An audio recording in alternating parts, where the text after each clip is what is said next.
जब हम किसी को प्रणाम करते हैं, उन्हें नमस्कार करते हैं या हमें कोई प्रणाम करता है, तो अनायास ही हमारे मुंह से निकलता है खुश रहो, गॉड ब्लेस यू, सदा सुखी रहो। ये जो प्रणाम के उत्तर में हमारे मुंह से निकलते हैं ना, ये कोई साधारण शब्द नहीं है, ये दुनिया के सबसे कीमती शब्द है। आजकल हम इन बातों को महत्व देना बंद करते जा रहे हैं, पर यकीन मानिए, जो प्रणाम के जवाब के रूप में आशीर्वाद हमें मिलता है या हम किसी को देते हैं, वो 100% चमत्कारिक शब्द होते हैं, बेशकीमती शब्द होते हैं।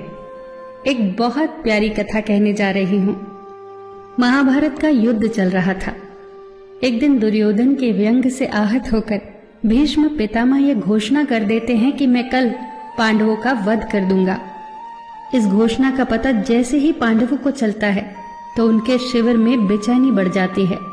सभी को भीष्म पितामह की क्षमताओं के बारे में पता था, इसीलिए सभी अनिष्ट की आशंका से परेशान हो जाते हैं। तभी श्री कृष्ण द्रौपदी से कहते हैं, तुम अभी मेरे साथ चलो। श्री कृष्ण द्रौपदी को लेकर सीधे पितामह भीष्म के शिविर में पहुंच जाते हैं। श्री कृष्ण स्वयं तो शिविर के बाहर खड़े हो जाते हैं, पर वो द्रौपदी से कहते हैं कि अंदर जाकर पितामह भीष्म को प्रणाम करो। जैसे ही द्रौपदी ने शिविर के भीतर जाकर पितामह भीष्म को प्रणाम किया, तो पितामह भीष्म के मुख से द्रौपदी के लिए ये आशीर्वाद निकला, अखंड सौभाग्यवती भव।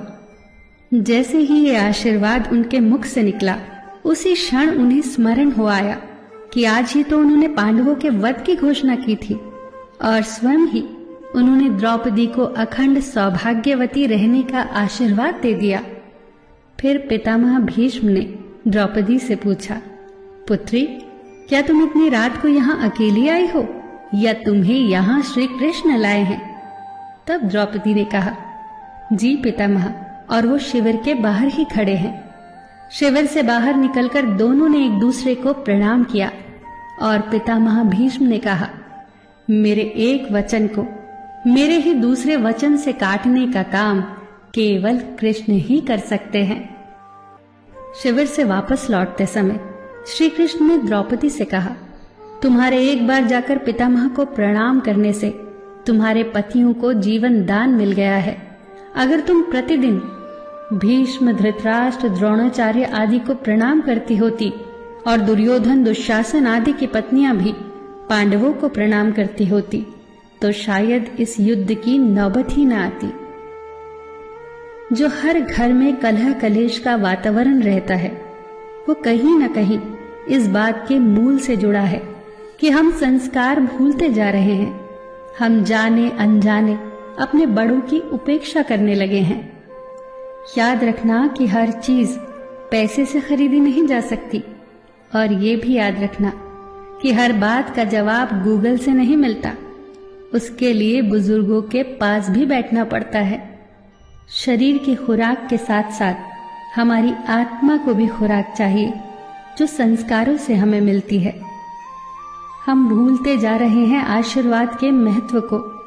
आशीर्वाद एक कवच की तरह होता है, जो हर बाधा से हमारी रक्षा करता है। कितनी सुंदर बात कही है किसी ने। प्रणाम अनुशासन है, प्रणाम शीतलता है, प्रणाम आदर सिखाता है, प्रणाम से सुविचार आते हैं, प्रणाम झुकना सिखाता है, प्रणाम क्रोध मिटाता है, प्रणाम आंसू धो देता है, प्रणाम अहंकार मिटाता है, प्रणाम हमारी संस्कृति है। आप सभी को मेरा सादर प्रणाम।